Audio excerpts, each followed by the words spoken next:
Salutations à tous et à toutes, mes frères, sœurs. C'est toujours un plaisir de partager avec vous, d'échanger avec vous sur quelques lignes de la parole.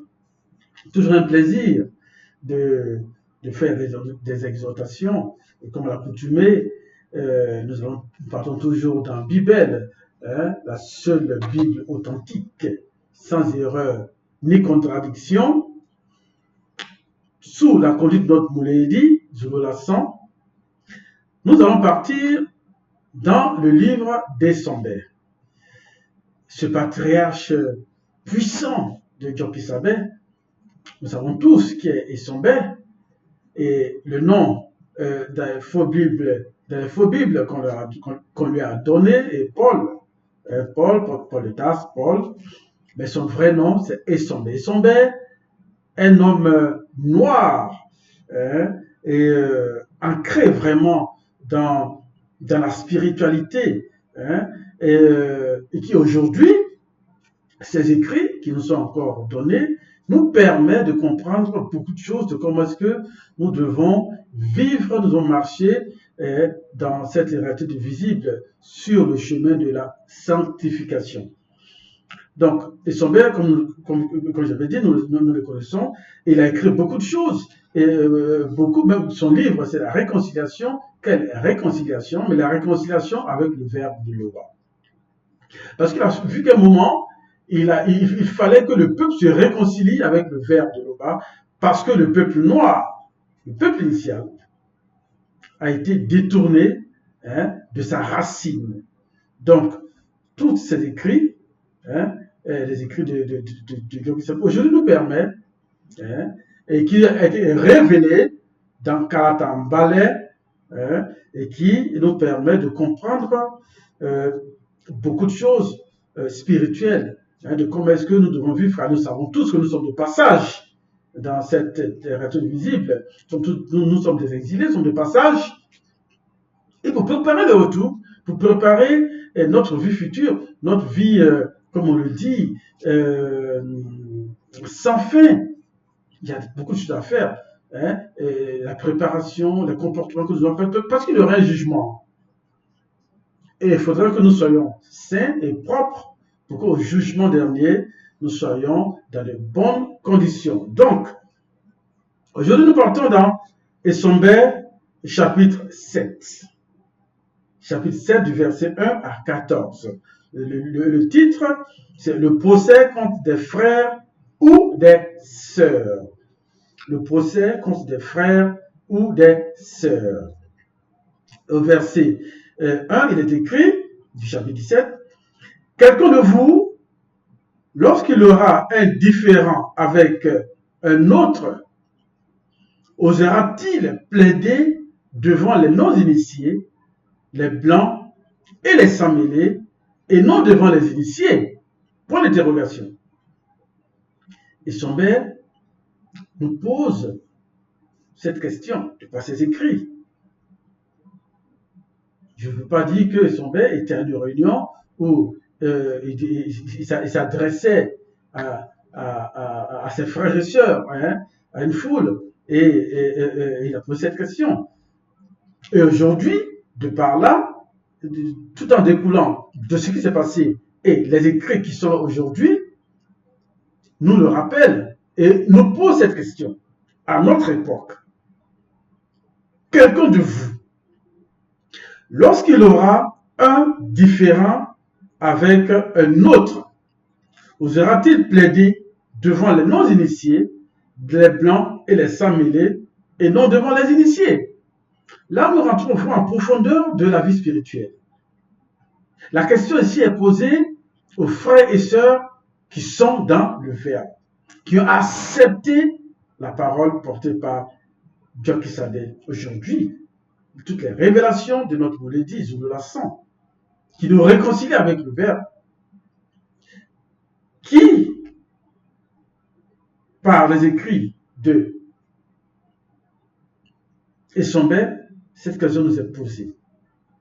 Est-ce que vous qui êtes dans le verbe, vous qui avez accepté la vérité, Vous qui avez toutes ces informations, ces formations initiales, vous à qui la parole est arrivée, que vous avez accepté, est-ce que vous allez oser plaider devant les non-initiés, les blancs et les sans-mêlés, et non devant les initiés? C'est pas possible.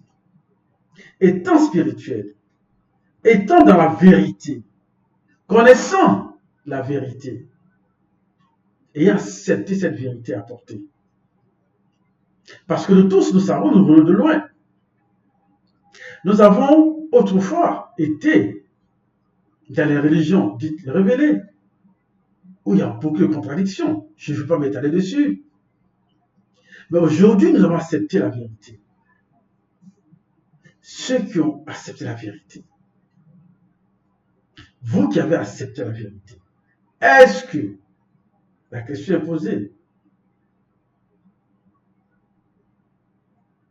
lorsqu'il y aura un différend entre vous, oserez-vous, mais je vais lire ce que Isobert dit, quelqu'un de vous, lorsqu'il aura un différend avec un autre, entre vous, osera-t-il plaider devant les non-initiés, les blancs et les sans-mêlés, et non devant les initiés? La question est posée. Au verset 2, il est écrit, quand donc vous aurez des différends pour les choses de cette vie, ne prenez point des non-initiés, des blancs et des sans-mêlés, dont l'assemblée des initiés, et voici, en parenthèse, l'Église, ne fait aucun cas en tant que juge. Les non-initiés, c'est ceux qui ne connaissent pas le verbe, c'est ceux qui ne connaissent pas la vérité, c'est ceux qui n'ont pas accepté la vérité. Alors, quand ces choses arrivent, il y a déjà des recommandations. Et à cela, nous allons aller dans Coup devant les 48, où Dieu qui savait le vrai Christ nous a déjà donné ces recommandations. Alors, l'évangile caché de Dieu qui savait, Coup devant les moulins, le vrai Christ qui était noir, chapitre 48, verset 12, et le titre, quand un frère se rend coupable. Chapitre 12, non, chapitre 48, verset 12, il est écrit, si ton frère se rend coupable à ton égard, va le trouver seul à seul avec sagesse et montre-lui sa faute avec amour et douceur. S'il t'écoute, tu as gagné un frère. Chapitre, disons au verset 13, il est écrit, mais s'il ne t'écoute pas, prends avec toi un ou deux initiés afin que toute l'affaire se règle sur le témoignage de 2 ou de 3 témoins. Verset 14, c'est écrit, s'il refuse de les écouter, dis-le à l'assemblée des initiés et voici un portier de l'église. Et s'il refuse aussi d'écouter l'assemblée des initiés, alors qu'il soit pour toi comme un non-initié. Voici la recommandation qui a été donnée par Dieu qui savait le vrai Christ. Si ton frère a péché contre toi, si ton frère est indifférent avec toi, va d'abord, approche-toi de lui. S'il n'écoute pas, alors fais ceci. Appelle des témoins devant des initiés. Si, après tout cela, il n'écoute pas vraiment, alors prends-le comme un non-initié. Parce que c'est quand même inconcevable que, étant dans le verbe, tu refuses, ce que ce frère-là refuse de comprendre cela, de t'écouter. Mais il n'est pas aussi dit que celui qui est dans le verbe n'a pas le droit de porter plainte. Si quelqu'un a été traité sur son lieu de travail, va quelque part, qu'elle est maltraitée, de raciste, de voleur, de quelque chose qui n'est pas dans la vérité, il a le droit de le faire. Il peut aller porter plainte, il peut aller jusqu'en justice et tout cela. Mais étant dans la vérité, il y a d'abord ces étapes-là. Il faut d'abord le faire, comme on le dit dans cette radio visible, le linge sale sur la famille. Il faut d'abord, sur le plan spirituel, passer par ces étapes-là. Au verset 4, il est écrit, mais un frère ou une sœur qui plaide contre un frère ou une sœur, et cela devant des non-initiés, des blancs et des sans-mêlés, c'est déjà, certes, un défaut, en plus d'avoir des procès les uns avec les autres. Certes, un défaut qui est écrit, certes, dans le texte, c'est écrit, certes, un défaut. Ça, c'est sur le plan spirituel, ça, c'est déjà très grave. C'est-à-dire, ce défaut, devant le verbe, ce n'est pas bon, c'est déjà une grave faute. Parce que, et je reprends, on dit, mais un frère ou une sœur qui plaide contre un frère ou une sœur, et cela devant des non-initiés, des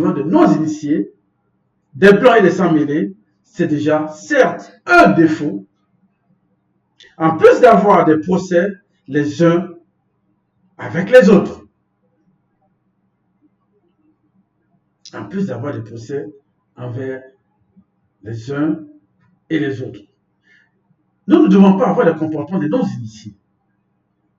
Parce que notre comportement doit refléter la vérité, doit refléter ce que Kalakambale nous enseigne, ce que Zulu-Lassans nous enseigne. Parce que c'est la vérité. Nous devons être comme des modèles aussi, parce que notre entourage nous regarde.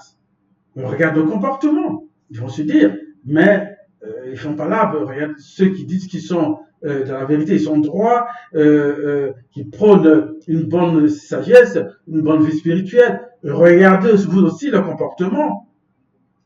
Cela ne nous honore pas. Cela ne vous honore pas. Voyez, sur le plan spirituel, ce n'est pas bon. Quand même c'est écrit, certes, un défaut, en plus d'avoir des procès devant les non-initiés, les uns avec les autres. Au verset 5, il est écrit, les injustes n'hériteront point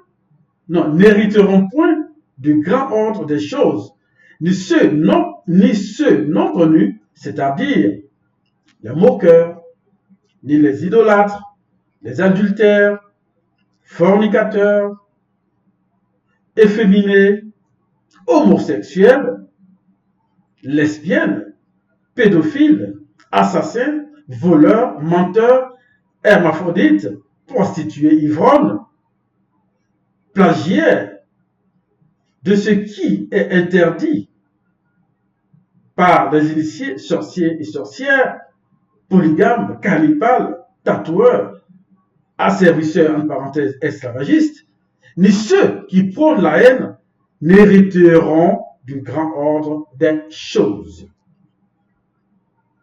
Tout cela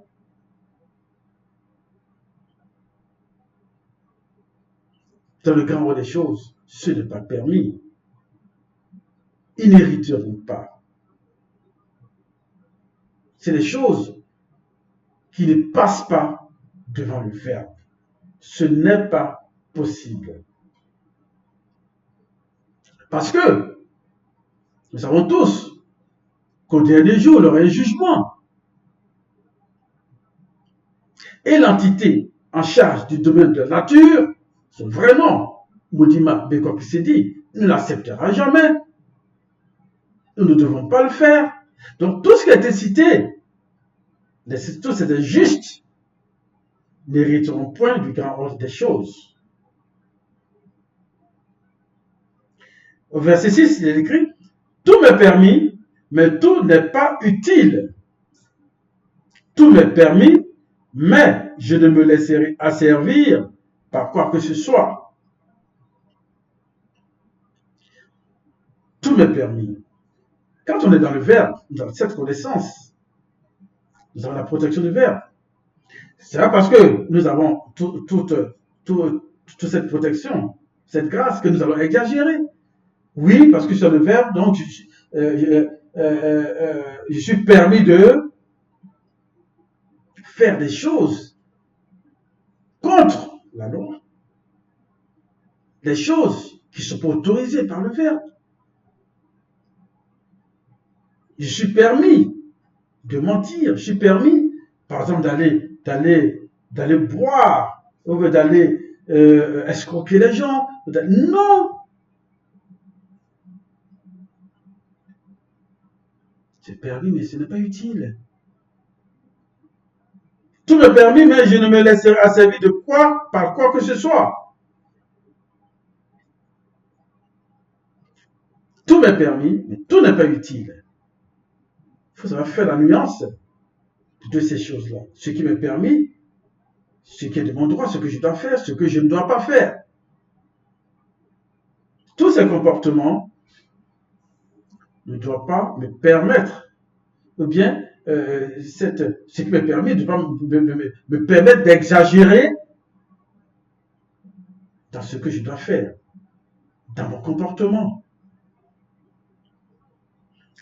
Verset 7, il est écrit, les aliments sont pour le ventre. Et le ventre n'est pas seulement pour les aliments. Mais le corps n'est pas pour les publicités, il est pour l'œuvre selon le Verbe. À cela, ça m'amène à prendre l'exemple d'une femme enceinte. C'est vrai que les aliments sont pour le ventre, sont plus frais. On mange bien du bon caviar, du bon champagne, on peut boire de bonnes cuisses de poulet. Mais le ventre n'est pas seulement pour les aliments. Donc, le ventre que nous avons, comme j'ai dit, je prends l'exemple d'une femme enceinte, elle a un ventre, elle mange. Mais ça permet aussi de concevoir, d'enfanter, de porter un enfant. Et pour l'œuvre, comme il dit, mais le corps n'est pas pour la publicité, il est pour l'œuvre selon le Verbe. Ce que le Verbe a permis. Ce que le Créateur, par la manifestation de sa volonté, a manifesté à travers son Verbe, le ventre de la femme est là pour ça. La femme, selon le Verbe, femme initiée, qui doit faire l'œuvre selon le Verbe. Verset 8. Et celui qui a ressuscité Job-Isabé par son maudit d'entre les morts rendra aussi la vie à vos corps mortels par son maudit qui habite en union avec vous. Verset 9. Vos corps spirituels ainsi que les nôtres sont les membres de Job-Isabé et du dixième. Là, il n'a pas dit, et je ne dit pas vos corps spirituels ainsi que les vôtres, il dit les nôtres, il se met aussi dedans. Vos corps spirituels ainsi que les nôtres sont des membres de Job-Isabé et du deuxième. Prendrai-je donc des membres de Job-Isabé et du deuxième pour en faire les membres d'une prostituée? La question qu'on posait. Et quand on parle de corps spirituel, c'est l'esprit. L'esprit tout entier. Et il dit, prendrai-je donc les membres du Gokisabé du deuxième, les membres du Gokisabé du deuxième pour en faire les membres d'une prostituée. Verset 10, il est dit, loin de là, celui qui s'attache à la prostituée est un seul, est un seul corps, un seul désir de corps avec elle. Je reprends, loin de là, celui qui s'attache à la prostituée est un seul désir de corps avec elle, car les deux deviendront un pendant l'acte. Nous savons que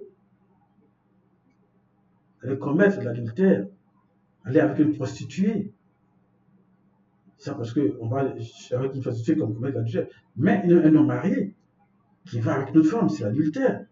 De surcroît, aller avec une prostituée, c'est de l'abomination.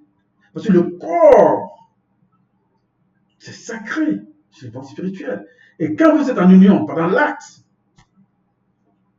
les démons peuvent passer par là, et même pas peuvent passer par là pour transmettre, pour la mauvaise chose. Là, vous ouvrez de mauvaises portes.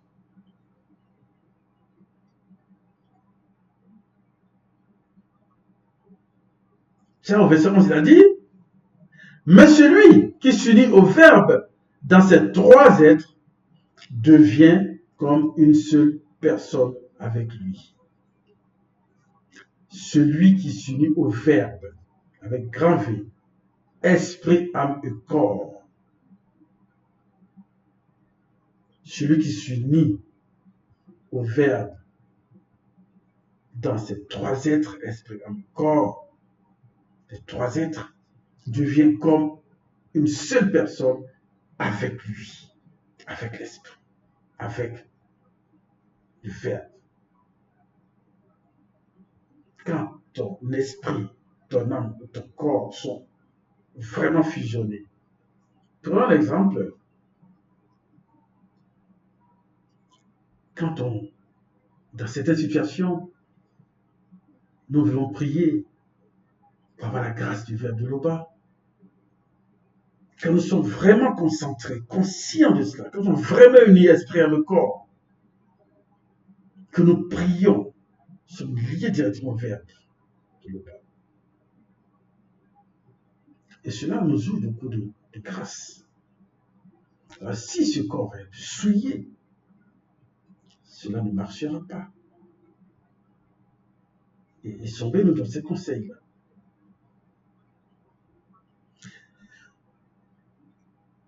Au verset 12, il est écrit, évitez à tout prix l'impudicité, car l'âme qui commet l'impudicité par le canal de son temple physique, le corps, pêche contre son propre corps physique.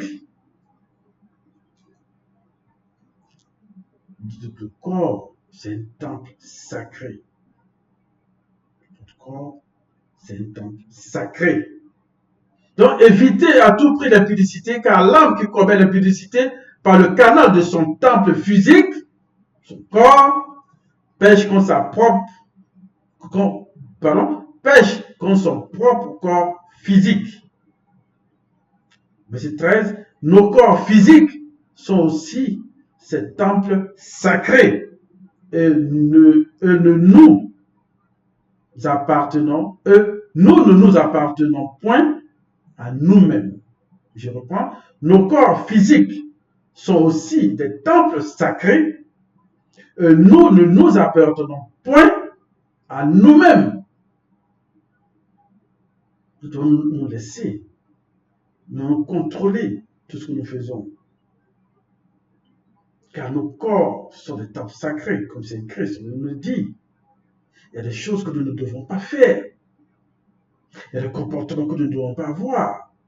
Même quand nous voulons aller quelque part, par exemple, à une cérémonie, et nous sommes bien habillés, avec de bons parfums, ça doit refléter la vérité, ça doit refléter. C'est-à-dire, prends soin de ce corps, de ce temple-là. Car ce n'est pas pour nous, c'est avatar. Comprenez un peu le sens profond de ce qu'est le corps. C'est un temple sacré. Le dernier verset, verset 14. Car nous avons été graciés. Oui, notre gracié. Cette grâce nous est venue par Mouledi. Je nous la sens. De Mouledi. Qui a permis de nous réconcilier avec le peuple global aujourd'hui. Dans cet écrit, et son nous l'a dit. Nous avons été graciés de connaître ces choses-là. D'être dans la vérité. D'avoir accepté quand la parole est venue à nous. Cette grâce que la parole arrive jusqu'à nous. Nous avons accepté. Nous devons respecter cela.